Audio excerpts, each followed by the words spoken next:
பீகாரில் பிங்குப்பூரில் பிரசாந்த் கிஷோர் வின் பண்ணது இப்போ பெரிய பேசு பொருளாக இருக்கேன் சார். இவர் பிரசாந்த் கிஷோர் வின் பண்ணது தான் இன்றைக்கி இந்தியாவில் பெரிய பேசு பொருளாக மாறி இருக்கு ஆக்சுவலாக. இப்போ அவர் சொல்லிட்டே வர்றாரு, நிச்சயமாக இந்த இடத்துல பிஜேபி தோக்கும், நீங்கள் சீஃப் மினிஸ்டரை மாற்றினா தான் இனிமேல் பாஜக இங்கே இருக்கும், இல்லாட்டி உங்கள் சீஃப் மினிஸ்டரை மாற்றுங்கன்னு சொல்லிட்டு வர்றாரு. ஆமாம், நீங்கள் சொன்ன மாதிரியே அவர் மெயினாக எடுத்தது பீகார் முதல்வர் சௌத்ரி தான் நேரடியாக அட்டாக் பண்ணார். ஸோ இந்த இந்துஸ் எல்லாம் யார் நின்னாலுமே பிஜேபிக்கு தான் ஓட்டு போடுவான் அப்படின்னு அவங்களா பிஜேபி தீர்மானிச்சுட்டு அவ்வளோ ரொம்ப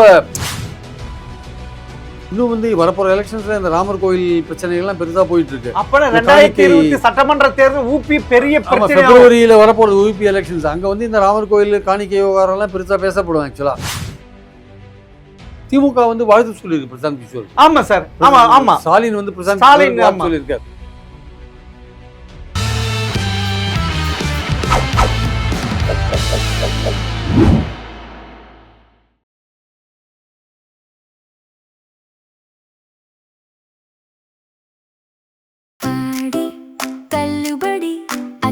பேரும் 6 முதல் 60% வரை ஆடி தள்ளுபடியுடன் super Saravana stores, Chennai, Madurai, Kovai. Gem TV நேயர்களுக்கு வணக்கம். மூத்த பத்திரிகையாளர் பிரியன் அவர்கள் சந்திப்பு வாருங்க சார். வணக்கம் சார். வணக்கம் சார். அகில இந்திய அளவில் சமீபத்தில் நடைபெற்ற சட்டமன்ற இடைத்தேர்தலில் பாஜகவுக்கு பெரிய பின்னடைவு போல இருக்கே சார். அதுவும் பீகாரில் பிங்குப்பூரில் பிரசாந்த் கிஷோர் வின் பண்ணது இப்போ பெரிய பேசு பொருளாக இருக்கேன் சார். ஜனசுராஜோட தலைவர் வின் பண்ணது நிச்சயமாக பெரிய ஒரு பேசு பொருளாக மாறி இருக்கு. அது மூணு மாநிலத்தில் இடைத்தேர்தல் இருந்தது, குஜராத், மத்திய பிரதேஷ், பீகார். அந்த குஜராத்தில் அந்த மஞ்சப்பூர் நினைக்கிறேன், அதில் பாஜக வின் பண்ணிட்டாங்க. அப்புறம் இங்கே டாட்டியான்னு ஒரு ஊர் மத்திய பிரதேஷில், அதில் இருந்த காங்கிரஸ் எம்எல்ஏ ஒரு பேங்க் ஃப்ராடில் மாட்டின்றார், எம்எல்ஏ பதவி இழந்தார். அந்த இடத்துல நடந்தபோது பாஜகவில் இருக்கிற கோஷி பூசல் காரணமாக காங்கிரஸுக்கு ஈஸியாக போச்சு, அவங்க வின் பண்ணிட்டாங்க. அதே மாதிரி பீகார் தான் முக்கியமான விஷயம். அங்கே நடந்த நீங்கள் சொல்ல பங்கிப்பூரில் பாட்னாவை ஒட்டி இருக்கிற ஒரு ஊர், நகர்ப்புற பகுதி தான் இது கிட்டத்தட்ட. அங்கே நடந்தது இவர் பிரசாந்த் கிஷோர் வின் பண்ணது தான் இன்றைக்கி இந்தியாவில் பெரிய பேசு பொருளாக மாறி இருக்கு ஆக்சுவலாக. ஏன்னா என்னத்த காரணத்தினால பேசு பொருளாக மாறி இருக்குன்னா, அந்த கான்ஸ்டியூன்சி பர்டிகுலர் கான்ஸ்டியூன்சி ஒரு காலத்தில் பீகாரோட கிழக்கு பாட்னாவாக இருந்த அந்த கான்ஸ்டியூன்சி தொகுதி மறுசீரமைப்பில் பங்கிப்பூராக மாறி இருக்கு. அதை இப்போ நவீன் இருக்கார்ல, அகில இந்திய பாஜக தலைவர், அவர் 4 தடவை வின் பண்ண தொகுதி, அவங்க அப்பா வின் பண்ண தொகுதி. ஸோ 95, 96லேருந்தே பாஜக கையில் தான் அது இருக்குது. அப்படி இருக்கும்போது ஈவன் ஜேடியு வின் பண்ண முடியல, ஆர்ஜேடி வின் பண்ண முடியல, தொடர்ந்து பாஜக தான் வின் பண்ணியிருக்கு. அப்படிப்பட்ட ஒரு தொகுதியில் நத்தீன் நிபின் தலைவராக போகிறாரு. அந்த இடத்துல எலெக்ஷன் நடக்குது, எம்எல்ஏவாக இருக்கிறவர் பாஜக தலைவராக போகிறார். அந்த இடத்துல எலெக்ஷன் நடக்கும்போது இவர் என்ன பண்ணாரு, போன வாட்டி இவருக்கு எதிர்பார்த்து வெற்றி கிடைக்கல, யாருக்கு, சட்டமன்ற தேர்தலில். ஆமாம், பிரசாந்த் கிஷோருக்கு. ஸோ அவர் இந்த இடத்த தேர்ந்தெடுத்து இங்கே வர்றாரு. இந்த இடம் காலியானவொன்னே இங்கே போட்டி போடுறதுன்னு முடிவு பண்ணி தான் வர்றாரு. அப்போ அவர் சொல்லிட்டே வர்றாரு, நிச்சயமாக இந்த இடத்துல பிஜேபி தோக்கும், நீங்கள் சீஃப் மினிஸ்டரை மாற்றினா தான் இனிமேல் பாஜக இங்கே இருக்கும், இல்லாட்டி உங்கள் சீஃப் மினிஸ்டரை மாற்றுங்கன்னு சொல்லிட்டு வர்றாரு. போட்டி போடுறாரு, சொன்னபடியே வின் பண்ணிட்டார். ஆமாம், நீங்கள் சொன்ன மாதிரியே அவர் மெயினாக எடுத்தது பீகார் முதல்வர் சௌத்ரி தான் நேரடியாக அட்டாக் பண்ணார். அவர் தான் ஊழல், வேற எதுவுமே சொல்லலை, அவர் தான் மாற்றணும், அப்படி அவரை மாற்றணும்னு தான் சொன்னார் அவர். அந்த பிரச்சாரம் 2வது தொகுதி முழுக்க போய் பிரச்சாரம் பண்ணினார். 2வது அந்த பர்டிகுலர் பங்கிப்பூரில் அவர் வின் பண்ணது, அது ஏன் பேசு பொருளாக மாறுது அப்படின்னா, பிஜேபி ஆட்சி நடந்துருக்கு. இப்போ அங்கே பிஜேபி முதல்வர் இருக்கார், ஜேடியு பிஜேபி ஆட்சி நடந்துருக்கு. அங்கே இவர் இருக்கார், நிதிஷ்குமார் இருக்காரு. அவர் இப்போ கிட்டத்தட்ட ரிட்டையர்ட் லைஃபுக்கு போயிட்டார், உடம்பு சரியில்லை, ராஜ்யசபா மெம்பராக இருக்காரு, அவர் அன்கான்சியஸ் லெவலுக்கு போகிறார். அவர் இருக்கிற மாதிரியே தெரியல பாலிடிக்ஸில். அப்போது என்ன ஆகுதுன்னா, அந்த நிதிஷ் ஆளுங்க, அந்த ஓட் பேங்க் இருக்குல்ல, நிதிஷ்னால கவரப்பட்ட அந்த vote bank, OBC vote bank, அது இப்போ கொஞ்சம் பிரசாந்த் கிஷோர் சைடு போகிற மாதிரியான ஒரு சூழல் தெரியறது நம்ம பார்க்குறோம். ஏன்னா இனிமேல் அந்த குர்மிக்கான லீடர் அங்கே இல்லை, யார், நிதிஷ்குமார் அங்கே இல்லாதனால ஒரு வேக்கம் அங்கே இருக்குது. ஆனால் இவர் பிரசாந்த் கிஷோர் பார்த்தீங்கன்னா எஃப்சி தானே, இல்லை அவர் உயர் ஜாதி, அவர் உயர் ஜாதி தான் சார், அவர் உயர் ஜாதி தான் சார். ஆனால் அங்கே பீகாருக்கு வந்து ஒரு ஒரு நல்ல லீடர் ஒருத்தர் அங்கே இல்லை. ஆமா, அது அங்க ஃபீல் பண்ணாங்க. நிதிஷ்குமார் அந்த குர்மியை நீங்க சொல்ற அந்த பாஜக சீஃப் மினிஸ்டர்லாம் ஒன்றும் பெரிய ஆள்லாம் கிடையாது. நிதிஷ்குமார் மாதிரி பெரிய டாப் கிடையாது. ஆனா பிரசாந்த் கிஷோர் ஓரளவுக்கு அந்த பீகார் சீஃப் மினிஸ்டரோ ஓரளவுக்கு ஃபேமஸ் ஆனவர் பிரசாந்த் கிஷோர். அதனால அந்த மக்கள் என்ன நினைக்கிறாங்க, அவர் உயர் ஜாதியோ, ஆனால் பீகாரில் வந்து உங்களுக்கு காஸ்ட் பாலிட்டிக்ஸ் ரொம்ப முக்கியம். ஓபிசி ஓட் பேங்க் ரொம்ப முக்கியம். அதுவும் யாதவ் இருக்காங்க, அவங்க பெரும்பான்மையாக இருப்பாங்க, அப்புறம் குர்மி இருக்காங்க, உயர் ஜாதிகள் இருக்காங்க, முஸ்லீம்ஸ் இருக்காங்க. இந்த ஓட் பேங்க் ரொம்ப முக்கியமான ஓட் பேங்க். இப்போ இவங்களுக்கு பார்த்தீங்கன்னா வந்து பிரசாந்த் கிஷோருக்கு பார்த்தீங்கன்னா ஆல்மோஸ்ட் எல்லா மட்டத்துலேருந்து ஓட்டு வந்து சார். முன்னங்கிட்ட பங்கிப்பூரில் பார்த்தீங்கன்னா பாஜகவுடைய ஓட் பேங்கை middle class upper class sir. அவங்களையும் இந்த வாட்டி கைவிட்டுட்டாங்களே சார். கைவிட்டுட்டாங்கன்னா காரணம் என்னன்னா, பாஜகவுக்கு வந்து ஒரு லெசன் ஒரு ஒரு அவங்களுக்கு ஒரு பாடம் கற்பிக்கிறாங்க. என்னன்னா வந்து இங்கே வந்து அதான் இந்த டெல்லியில் நடந்த கரபாமுச்சி போராட்டம் இருக்குல்ல, அதோட எதிரொலியாக பல மாநிலங்களில் நடந்தது, பீகார்லையும் நடந்தது. அந்த போராட்டம் மிகப்பெரிய லெவல். அங்கே போலீஸ் தடியடி அடிச்சு கலைச்சி பல பேருக்குலாம் காயம் ஏற்பட்டது. ஆக்சுவலா முன்னங்கிட்ட AK-47 யூஸ் பண்ணி ஒரு ஸ்டூடெண்ட் இது பண்ணி அவர் டெத்தும் ஆயிட்டாரு. ஆமா, அதுதான் முக்கியமான பாயிண்டா இருக்கு போல. அதனால வந்து அந்த மக்கள் வந்து அந்த ஜின்சி போராட்டத்தோட டெல்லியில் நடந்த போராட்டத்தோட எதிர்வினையா வந்து இங்கே வந்து உங்களுக்கு வந்து இங்கே இருக்கிற ஜென்சி இளைஞர்கள் இருக்காங்கல்ல, அவங்க எந்த கட்சியும் வந்து பிஜேபி ஓட்டு போட்டாங்க. ஆனால் 34% ஓட்டு தான் பதிவாச்சு. ஆமாம், 34% தான் ஓட்டு பதிவாச்சு.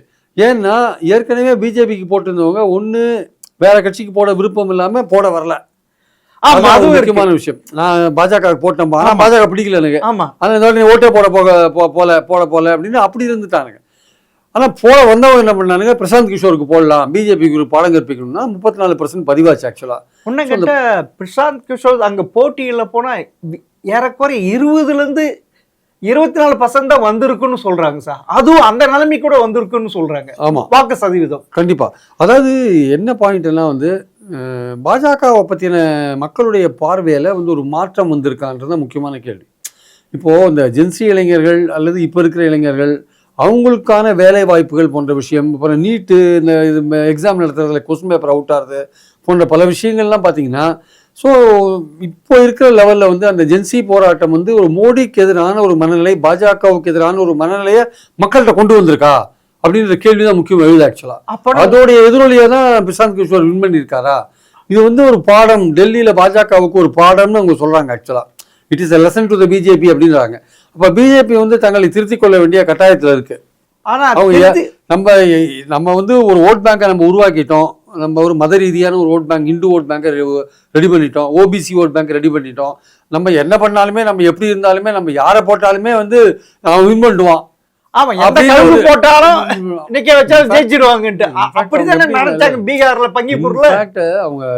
இப்படி ஒரு பேச்சு வந்து உலாவுது.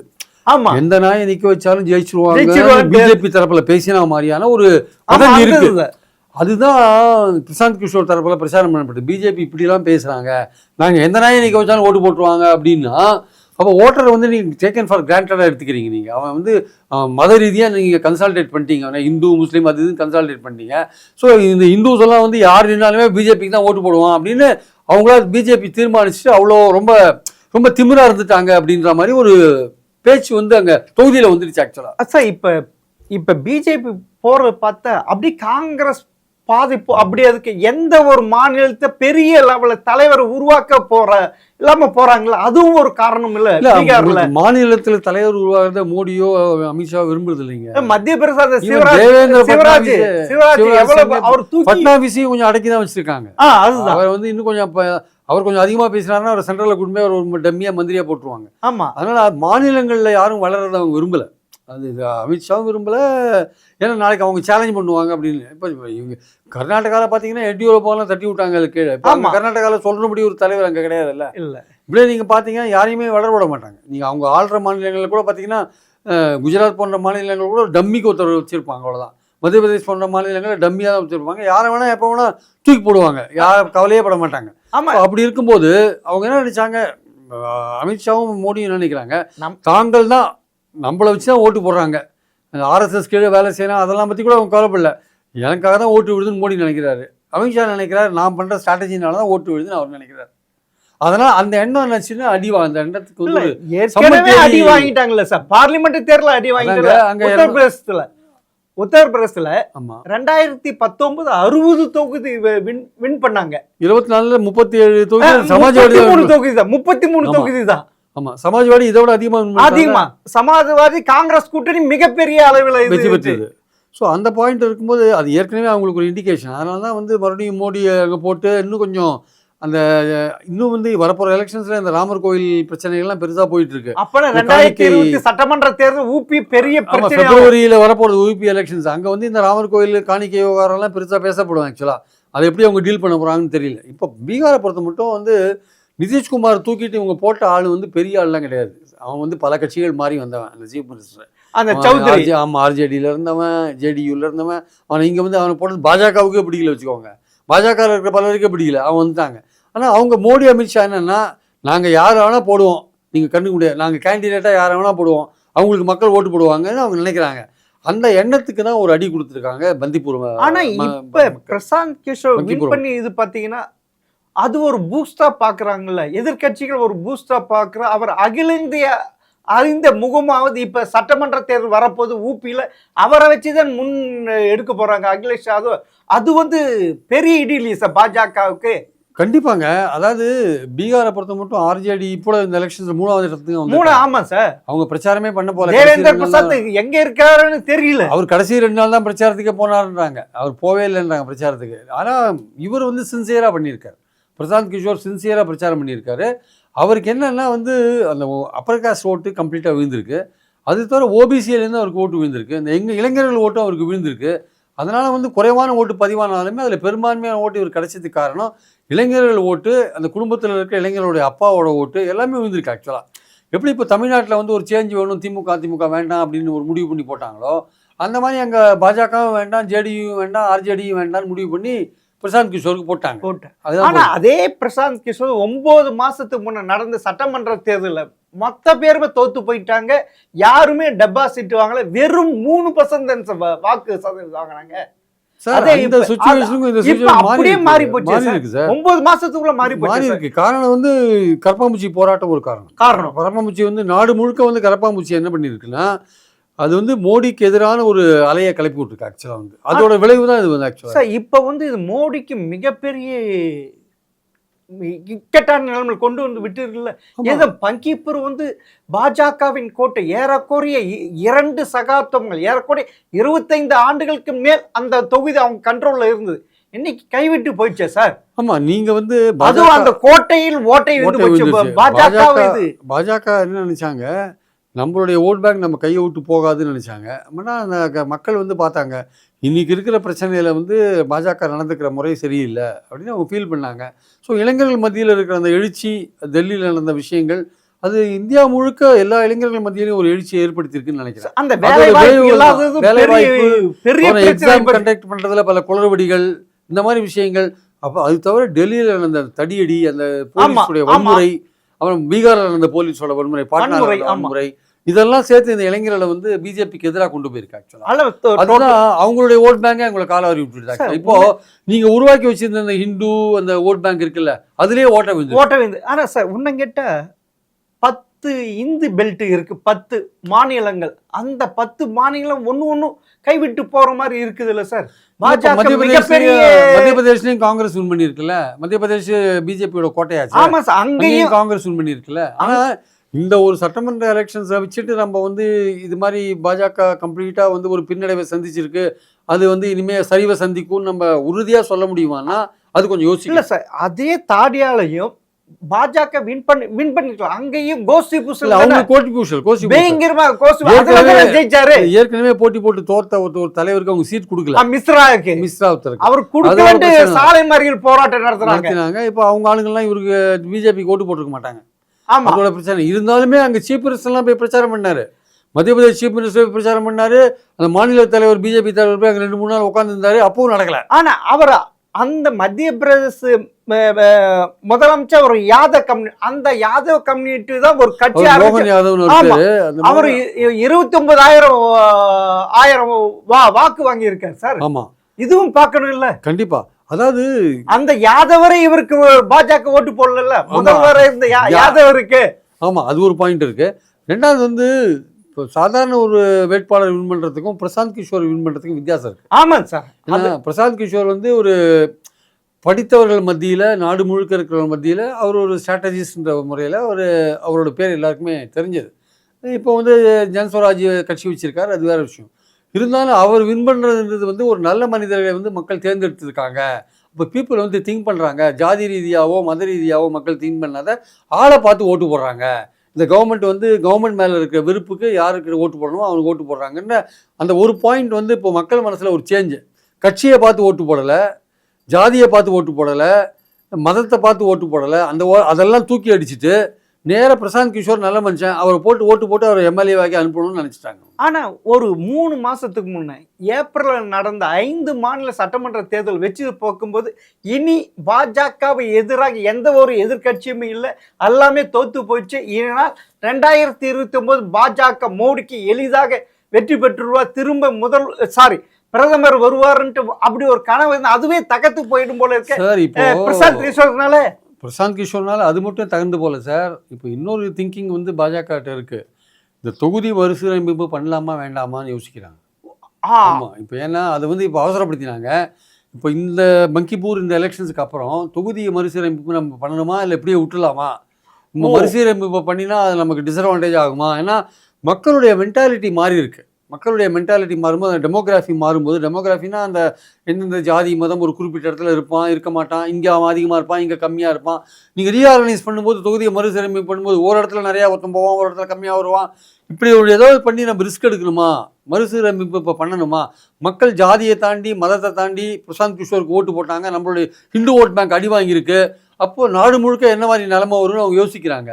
அப்போ மறுசீரமைப்புன்னு பண்ணும்போது நமக்கு அது டிஸ்அட்வான்டேஜாக போயிடுமா, தொகுதிகளை அதிகப்படுத்துகிற விஷயங்கள்லாம் நமக்கு டிஸ்அட்வான்டேஜாக போயிடுமான்னு இப்போது பிஜேபியில் ஒரு திங்கிங் வந்திருக்கு. இந்த பில்லை நம்ம அவசரப்படுத்தணுமா வேண்டாமா? இப்போ இன்னும் இந்த ஒரு மாதத்துக்குள்ளே வைக்கிறதா இருந்தாங்க பில்லை. இப்போ அதை பற்றி குளிர்கால கூட்டத்தொடருக்கு போயிடுதுன்னு சொல்கிறாங்க. குளிர்கால கூட்டத்தொடருக்கு அனுப்புகிறேன், எடுத்து போகிறேன்றாங்க. ஏன்னா யோசிக்கிறாங்க, இந்த இடைத்தேர்தல் தோல்வின்றது அவங்க சீரியஸாக பார்க்குறாங்க. பீகாரில் தான் நடந்தது தான் சீரியஸாக பார்க்குறாங்க. அதுவும் கோட்டையிலேயே ஓட்ட விழுந்ததுனால. அப்போ இதே விஷயங்கள் இப்போ உத்தரப்பிரதேசில் வந்து ராமர் கோவில் விஷயம் நடக்குது, அங்கேயும் இளைஞர்கள் கோவத்தில் இருப்பாங்க, மத்திய பிரதேசில் இளைஞர்கள் கோவத்தில் இருப்பாங்க. நாளைக்கா கரப்பாம்பூச்சி பார்ட்டி அபிஜித் தீப்தே என்ன பண்ணுவார், பிரச்சாரத்துக்கு போனார், என்ன பண்ணுறது? ஆமாம், அவர் பிரச்சாரத்துக்கு போய் ஆன்டி மோடி பிரச்சாரம் பண்ணினாரு. அவர் தேச துரோகி, அது இது ஆன்டி நேஷனல், அவர் பாகிஸ்தான் ஆளு, சைனா ஆளு, என்ன வேணால் சொல்லுங்கள், அவர் முஸ்லீம்களுக்காக சப்போர்ட் பண்ணுறாரு, எதோலாம் சொல்லி அவர் நீங்கள் இப்போ சொன்னால் கூட அவர் வந்து கிளப்பி விட்ட அந்த தீ எரிஞ்சுட்டே இருக்குல்ல. ஆமாம், அந்த தீ எரிஞ்சுட்டே இருக்கும்போது அந்த தீயில இவர் அறுவடை செஞ்சிட்டார். பிரசாந்த் கிஷோர் அறுவடை பண்ணிட்டார். அந்த தீயில அவர் குளிர் காஞ்சிட்டார். ஆனா அவர் நினைச்சு கூட பாத்துக்க மாட்டார். கண்டிப்பா வின் பண்ணுவோம், அதுவும் அந்த கோட்டையில பாஜக கோட்டையில இப்படி இவ்வளவு சதவீத ஓட்டு வாங்கி வின் பண்ணுவோம்னு எதிர்பார்க்கல இல்ல சார். தமிழ்நாடு கூட கிட்டத்தட்ட அப்படிதாங்க.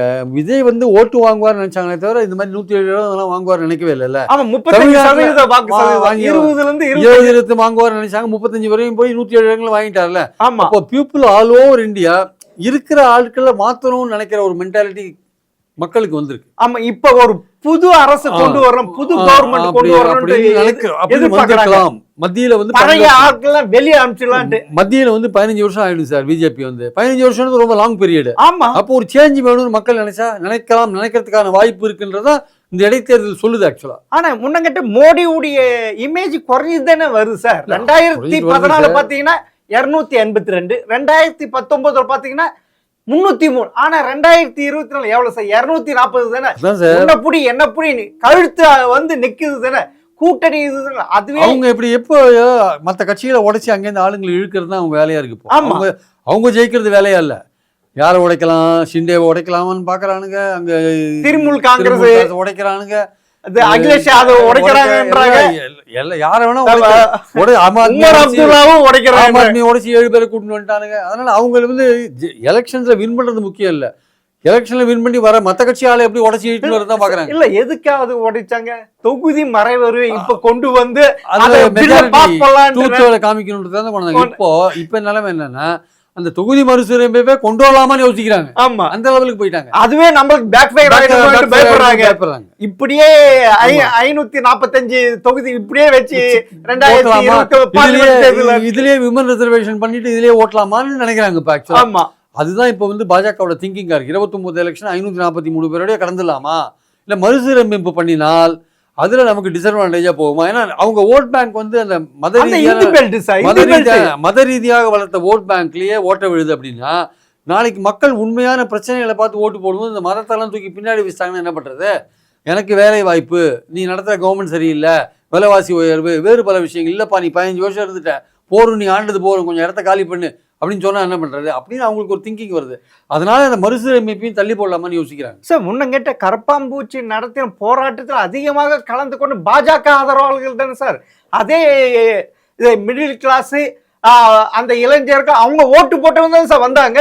அங்கே வந்தவன் பல பேர் என்ன சொன்னா, நான் போன எலெக்ஷனில் பாஜக தான் ஓட்டு போட்டேன், ஆனால் இப்போ நடக்கிறத பார்த்தா சரியே இல்லை அப்படின்னு சொல்லிட்டு சொன்னான். ஆமாம், ஹிந்துவில் இது ரிப்போர்ட் ஆச்சு. பல பேர் பாஜக ஓட்டு போட்டவங்க, பல பெண்கள் கூட நாங்கள் வந்து பாஜகவுக்கு தான் ஓட்டு போட்டோம், ஆனால் இங்கே நடந்துக்கிறது சரியில்லை, பாஜக நடந்துக்கிறது சரியில்லை அப்படின்னு ஓப்பனாக வெளில சொன்னாங்க. இந்த நீட் கொஸ்டின் பேப்பர் அவுட் ஆனது, வேறு பல competitive examination question paper out ஆனது, அதுக்கு கவர்மெண்ட்டோடைய ரியாக்ஷன் சரியில்லாதது, அப்போ சரியாக முறைப்படி நடவடிக்கை எடுக்காது போன்ற விஷயங்கள், அதெல்லாம் பார்க்கும்பொழுது அவங்க என்ன நினைக்கிறாங்க, கண்டிப்பாக வந்து நம்ம எதிர்ப்பு குரல் கொடுத்தே ஆகணும் அப்படின்னு நினைக்கிறாங்க. ஒரு டீச்சிங் ஒரு பாடம் கற்பித்தாகணும் அப்படின்னு நினைக்கிறாங்க. அதோட விளைவு தான் இந்த பங்கிப்பூரில் வந்து பிரசாந்த் கிஷோர் ஒரு முக்கியமான நபர்.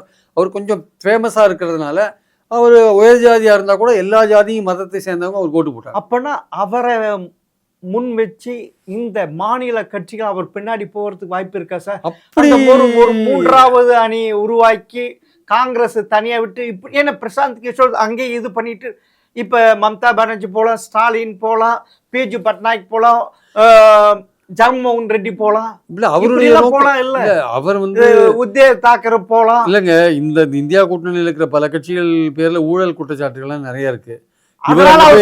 பிரசாந்த் கிஷோர் அங்க போய் சேருவாரான்னு எனக்கு டவுட்டா இருக்கு. இப்ப அவரை வச்சுதான் முன்னெடுக்க போறதுக்கான களம் அப்படிதான் அவரை வச்சு முன்னெடுப்பாங்களா? அவர் இந்தியா கூட்டணியில போய் சேருவாரா, இல்ல அவர் தனியா மூன்றாவது அணி மாநிலங்களை? அதுக்குதான் கேட்கிறேன்.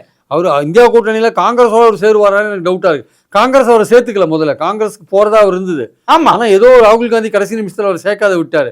அதனால இவர் காங்கிரஸுக்கு போவாரான்னு தெரியாது. ஆனால் அதே சமயம் பாத்தீங்கன்னா இவர் வந்து மற்ற மாநில கட்சிகளை, இவர் ஆம் ஆத்மியோ இல்ல வேற திரிணாமுல் காங்கிரஸையோ இல்ல திமுக வந்து வாழ்த்து சொல்லியிருக்கு பிரசாந்த் கிஷோர். ஆமா சார், ஆமா ஆமா, ஸ்டாலின் வந்து பிரசாந்த் சொல்லியிருக்காரு.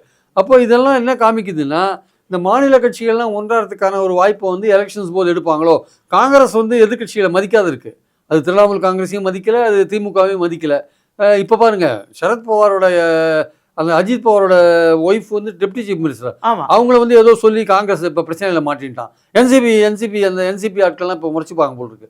அதாவது காங்கிரஸ் வந்து எல்லோரையும் ஓரளவுக்கு அரவணைத்துட்டு போனால் பரவாயில்ல, யாரையுமே அரவணைத்துட்டு போகாது. ராகுல் காந்தி வந்து அவர் என்ன நினைக்கிறாரு, அவர் அதாவது எடுத்தேன் கவிழ்த்தேன்னு சில போது நடந்துக்கிறாரு. ஆக்சுவலாக எடுத்தேன் கவிழ்த்தேன்னு நடந்துக்கிறாரு. அதாவது ஒரு திட்டமிட்டு நீங்கள் காங்கிரஸ் வந்து நேஷனல் லெவலில் பெரிய பார்ட்டி சார், இன்னைக்கு வந்து எல்லா கட்சிகளையும் ஒன்றுபடுத்த வேண்டிய பொறுப்பும் கடமையும் அது இருக்கு, அதுக்கு இருக்கு. ஆனா அதை அவர் பண்ண மாட்டேன்றார். அது தாந்தோணித்தனமா சில விஷயங்கள்லாம் அவர் வாட்டிக்கு பண்ணிடுறாரு. ஆனா அதை அவர் திமுகவை நீங்க கழிச்சு விட்டீங்க. ஆனா மத்தியில 22 பேர் வச்சிருக்கிற தயவு உங்களுக்கு தேவைப்படுது இல்ல? ஆமா. இப்போ வந்து இங்க வந்து என்ன பேசுறீங்க, மறுசீரமைப்பு ஆதரிச்சா எட்டப்பறன்றீங்க. நீங்க உங்களுக்கு ஏன் கோவம் வருது? நீங்க வந்து அங்க வந்து போராட்டம் பலது நடத்தினீங்க இப்போ, ஆனா திமுக அதை கண்டுக்கவே இல்லை. அவன் தனியா ஆவர்த்தனை வாசிச்சான். உங்களுக்கு அதோட ஃபீலிங் தெரியுது. என்னன்னா நம்ம கூட்டம் கம்மியா போச்சு, நமக்கு ஆளுங்க பின்னாடி இல்லையே, திருவண்ணாமலும் பிரிஞ்சு போச்சு, திருவண்ணாமலும் ஆளுங்க இல்ல, திமுகவும் இல்ல, அப்போ உங்க கூட்டமே கம்மியா போச்சு. அப்ப இந்தியா இப்ப என்ன மதிப்பு இருக்கு? இந்தியா கூட்டணி இந்தியா கூட்டணிக்கு என்ன மதிப்பு இருக்கு? அப்ப அப்ப அவருக்கு கோவம் வருது. அவருக்கு என்னடா அது திமுக, அப்ப உங்களுடைய நடத்தையினாலதான் இது போச்சு. உங்களுடைய நடத்தையினால நீங்க இங்க அதிகாரத்துல பங்கு பெறணும், தாவேக்காவுடன் நீங்க அங்க போய் சேர்ந்தீங்க. அங்கே திரிணாமுல் காங்கிரஸை நீங்கள் கண்டுக்கவே இல்லை. இது மாதிரி பல விஷயங்கள் போயிருக்கிறத நம்ம பார்க்குறோம். அதனால் இந்தியா கூட்டணி தற்சமயம் வலுவாக இல்லாத போது பிரசாந்த் கிஷோர் இந்த இடத்துல வந்து ஜாதி மதத்தெல்லாம் தாண்டி வின் பண்ண நிலையில் அவரை முன்னிறுத்தி ஒரு மாநிலங்கள் அணி அமையுமானா தெரியல. வரப்போகிற எலெக்ஷன் தான் பார்க்கணும். ஆனால் இப்போதைக்கு பார்த்தீங்கன்னா பிரசாந்த் கிஷோர் மோடி அமித்ஷாவுக்கு மிகப்பெரிய நெருக்கடி உருவாக்கிறார். முதல்ல பீகார்ல நெருக்கடி உருவாக்குறார். ஆமா, மாநிலங்கள் அளவில் ஆல் இந்தியா லெவலில் என்ன பண்ண போறாருன்றது அடுத்து அவர் எடுக்க போற நடவடிக்கைகள். அவர் ஒரு ஸ்ட்ராட்டஜிஸ்ட் தாங்க. ஆமா, நல்ல ஒரு இது பார்லிமெண்ட் எலெக்ஷன் எப்படி கொண்டு போலாம், எப்படி தோக்கலாம், எதெல்லாம் அவருக்கு தெரியும். அவருக்கு 2014 மோடி ஜெயிச்சது அவர் ஸ்ட்ராட்டஜிஸ்ட். அதுல ஆமா. அப்புறம் மோடியை தோக்கடிக்கிறதுக்கு அது வேறு பல ஸ்ட்ராட்டஜிஸ்ங்க திமுகவுக்கு பண்ணியிருக்காரு, திரிணாமுலுக்கு பண்ணியிருக்காரு, ஆமா எல்லாம் win சார், பண்ணியிருக்காரு, எல்லாம் ஜெகன்மோகன் win ரெட்டிக்கும் பண்ணியிருக்காரு. பண்ணியிருக்காரு, நிறைய பேருக்கு பண்ணியிருக்காரு, எல்லாமே சக்சஸ் ஆயிருக்கு, அதுக்கு ஒரு சிலது 1-2 தோத்துருக்காரு. தோத்துருக்காரு. நான் அது சொல்ல வரல, பட் அவருடைய பாலிடிக்ஸ் அவர் எப்படி அமைக்க போறாருன்னு திரும்பி தான் பார்க்கணும். இது வந்து ஆல் இண்டியா லெவலில் பிஜேபிக்கு எதிராக நீங்கள் ஒரு அணியை கட்டமைச்சிங்கன்னா, ஏற்கனவே காங்கிரஸ் ஒரு அணியை வச்சிருக்கு, நீங்கள் 3வது ஒரு அணி கட்டமைச்சிங்கன்னா ஓட்டுகள் பிரிஞ்சு அது பிஜேபிக்கு லாபமாக போகிறதுக்கான வாய்ப்பு இருக்குது. அப்போது எந்த இடத்துல அந்த பிஜேபிக்கு எதிராக இருக்கிற ஓட்டுக்களை ஒன்றுபடுத்தணும்னு இருக்குல்ல, அதை எப்படி பிரசாந்த் கிஷோர் பண்ண போறான்றது இங்கே முக்கியம். ஆக்சுவலாக சரி சார், பார்க்கலாம். இப்போதைக்கு பாத்தீங்கன்னா பாஜகவுக்கு ஒரு மிகப்பெரிய சரிவு நெருக்கடி. வந்திருக்கு. இந்த சரிவு பண்டிகை வந்து வந்திருக்கு. சாதாரணமாக எடுத்துக்க முடியாது. அது வந்து பாஜக உருவாக்கி வைத்திருந்த அந்த கம்யூனல் ஓட் பேங்கை உடைச்சிருச்சு. உடைச்சிச்சு.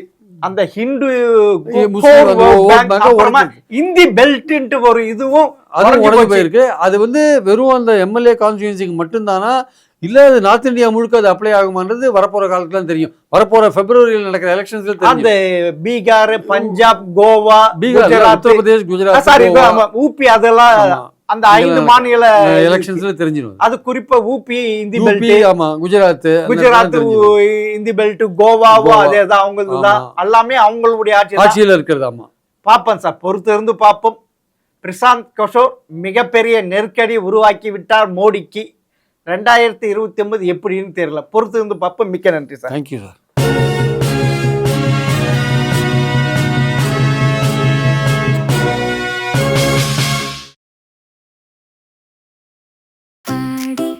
தள்ளுபடி அத்தனை பேரும் அல்லும்படி 6 முதல் 60% வரை ஆடி தள்ளுபடியுடன் சூப்பர் சரவணா ஸ்டோர்ஸ், சென்னை, மதுரை, கோவை.